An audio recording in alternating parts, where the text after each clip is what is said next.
Primeiro, eu tenho digamos assim, um protocolo a seguir hoje. Eu gostaria de agradecer algumas instituições envolvidas e, primeiramente, obviamente, a Deus. Agradecer a Deus, porque sem Ele nada poderia acontecer. Relacionado às instituições, eu gostaria de agradecer muito a minha instituição, obviamente, a Polícia Civil do Rio Grande do Norte, mas não só. A Polícia Militar do Rio Grande do Norte contribuiu para essa investigação, como também a Polícia Civil da Paraíba e também, onde aconteceu a prisão em flagrante, ou, no caso, prisão preventiva, a Polícia Civil do Paraná. Frente a isso, basicamente, sobre a questão da vítima. A vítima era conhecida como Fábio Grafite, Fábio de Souza Faria, o nome completo dela. A vítima ela era muito conhecida por ser uma pessoa de bem, efetivamente. Era uma pessoa que gostava muito da banda Grafite, era conhecido justamente por isso. Enfim, eu mantive contato durante muito tempo com a ex-companheira dele e eu sei da dedicação dela, inclusive com a resolução do caso, a vontade de que as coisas acontecessem, enfim. Durante muito tempo eu mantive contato com ela para resolver o caso, ela me passava informações também muito importantes. E sobre o fato, vamos lá. Em relação ao fato, como todos sabem, o fato aconteceu no início de dezembro, por volta do dia, salvo engano, 4 ou 5 de dezembro, e Fábio estava em um bar, boate, próximo àquela região da Passagem Molhada, ali no bairro João 23, salvo engano. Isso, né? E ele estava no local, chegou ao local, estava a bordo de sua motocicleta, entrou dentro do estabelecimento comercial, ficou lá dentro. Um detalhe, ele ia ao local, via de regra, para fazer uso de bebida, ele gostava de se divertir, enfim.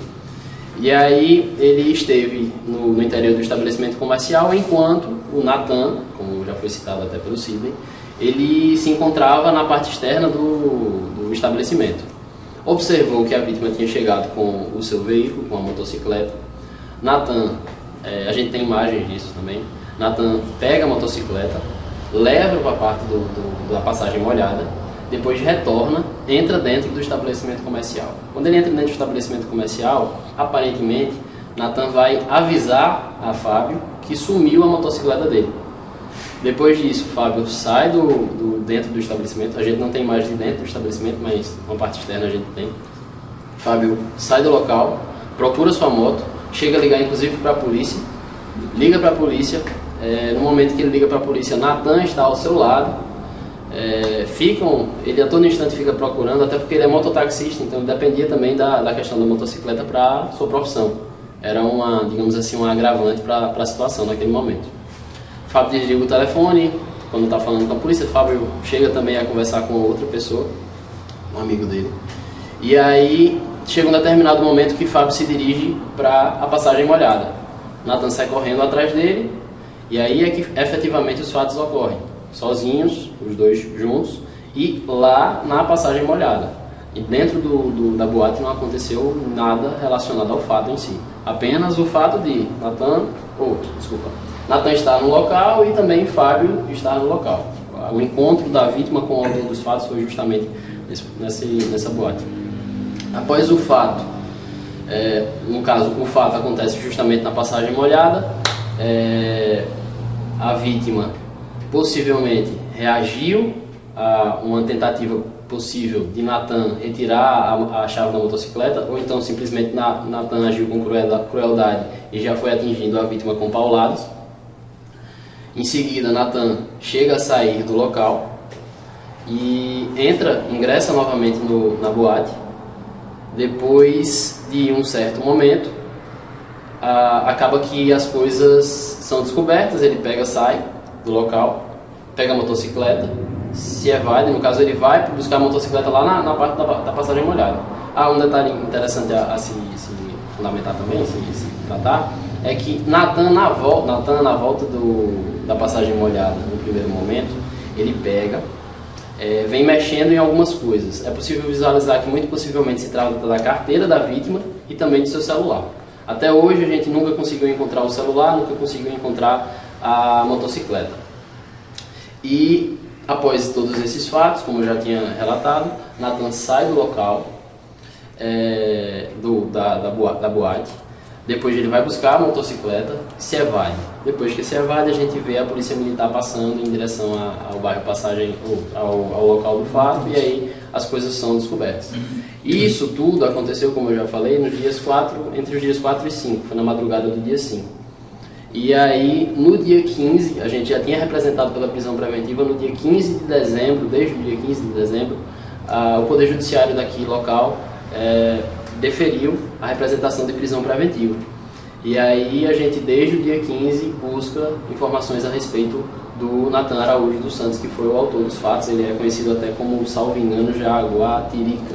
Salvo engano, é esse a alcunha dele. Sobre o autor, ele é uma pessoa conhecida por ser bastante perigosa. Ele já tem envolvimento com outros roubos que já tinham acontecido anteriormente. Salvo engano, ele tem condenação por posse ou porte de arma de fogo de uso restrito.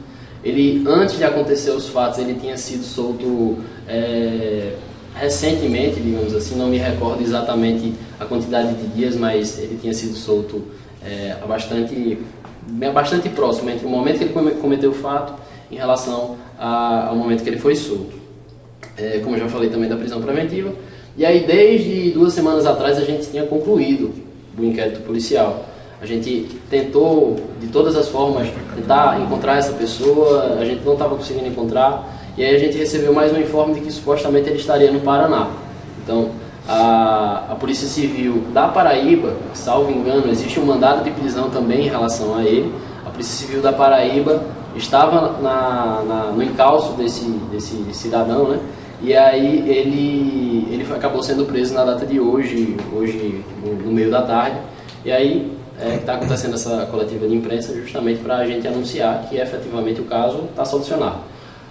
Não necessariamente precisa ocorrer uma prisão preventiva para se concluir o inquérito policial, mas digamos assim que a prisão preventiva é a cereja do bolo do caso, porque está tudo nos conformes. O inquérito policial já foi enviado, está no Poder Judiciário para que seja feito algo por parte do Ministério Público, possivelmente uma denúncia.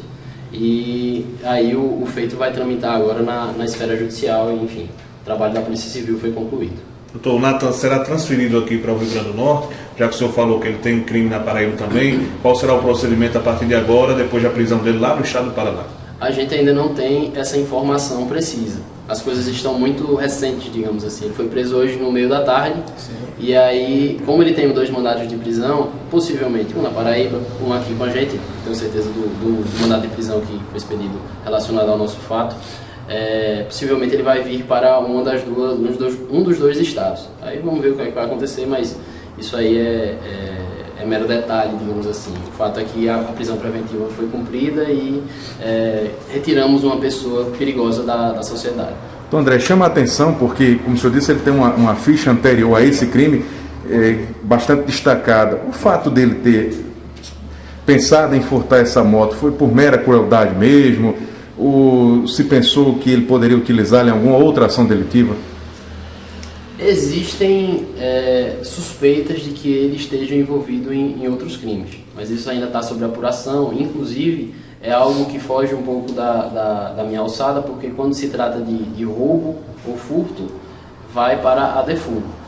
Um detalhe específico relacionado à minha atribuição é que se houver morte nesse roubo, no caso um latrocínio, aí sim vai para mim. E aí, nessas circunstâncias, acaba vindo para mim a questão do latrocínio. Mas se tiver alguma questão relacionada a roubo, aí fica sob a atribuição do Dr. Leonardo, que você já conhece, é um profissional excelente. Doutor, está preso agora para que ele possa repassar algumas informações importantes à polícia sobre a motivação do crime, a moto que desapareceu. Espera ouvi-lo nos próximos dias? Sim, a gente vai precisar saber maiores informações, como vai ser o procedimento adotado para fazer o translado dele lá do Paraná para eventualmente aqui ou a Paraíba. Precisa saber onde é que ele vai ficar localizado, em qual penitenciária, mas como eu estou falando, é um negócio que aconteceu muito recente e aí até então a gente não tem maiores informações. Relacionado ao meu inquérito policial, no caso o inquérito que eu presidi, que é o latrocínio, como eu já falei, concluído. Se ele está concluído, não há necessidade de eu realizar um interrogatório. Posso até realizá-lo, mas todos os elementos de informação que a gente colheu, para mim, já é bastante suficiente para entender que a materialidade e a autoria são o necessário para o Ministério Público ofertar uma denúncia. Claro, o Ministério Público depois, se quiser, pode determinar novas diligências. E aí a gente fica no aguardo, eventualmente, se o Ministério Público assim proceder. Doutor, então não ficou claro na investigação qual foi a motivação, porque ele chega, o senhor disse que ele chega na boate, vê a moto, certamente percebeu que o dono estava lá no interior, foi observar e tal, tirou a moto sem que ninguém percebesse e tal. Então foi uma escolha aleatória, deu para descobrir isso na investigação, ou só quando o senhor ouvir, ou o Ministério Público ouvir, que vai ter uma certeza disso? Eu não verifiquei premeditação, mas para mim ficou bastante claro que a finalidade dele era realizar a subtração da moto. Inicialmente, ele levou a motocicleta, mas ele não tinha um elemento talvez crucial naquela circunstância, que seria a chave da moto para ele conseguir ligar e ir embora. Então, eu entendi que naquele momento ele levou a motocicleta, mas ele já na expectativa de que eu preciso pegar a chave da moto. Preciso criar uma situação para que a vítima me possibilite de eu pegar a chave da moto. E aí, nessa circunstância, ele levou a vítima, digamos assim, para o local que efetivamente aconteceu o fato. A vítima foi induzida a ir até o local. E aí, além da motocicleta, ele ainda se utilizou do fato para fazer a subtração do celular, da carteira da vítima, enfim, de outros objetos pessoais. Doutor, o início aí da investigação que o senhor teve lá no mês de dezembro, algum detalhe algum conhecimento entre vítima e acusado, eles se conheciam, ou realmente o Fábio Grafite morreu por estar no lugar errado, na hora errada? Pelo que eu vi da situação, eles não se conheciam. Não havia vínculo nenhum entre os dois envolvidos. Pelo que o senhor também percebeu, na vida pregressa da própria vítima não havia algo que evidenciasse aí uma ocorrência dessa natureza, ou seja, algum tipo de envolvimento com o ato delitivo? Não. Pelo que eu fiquei sabendo, pelo que eu procurei saber, a vítima efetivamente é uma pessoa que era aquele típico cidadão de bem, digamos assim. Uma pessoa que é uma pessoa divertida, que tinha seu hobby, que no caso estava associado à questão da banda grafite. Pelo que eu vi de relatos, o pessoal da banda grafite tinha um carinho muito grande por esse fã. Enfim, era uma pessoa que efetivamente, não vou dizer que existem pessoas que merecem, mas com certeza não era a pessoa que merecia ter morrido. Doutor, o instrumento usado foi realmente um pedaço de pau? Teria sido essa a arma utilizada pelo Natan? Isso. Foi um pedaço de madeira. Exatamente, um barrote de madeira que o pessoal chama.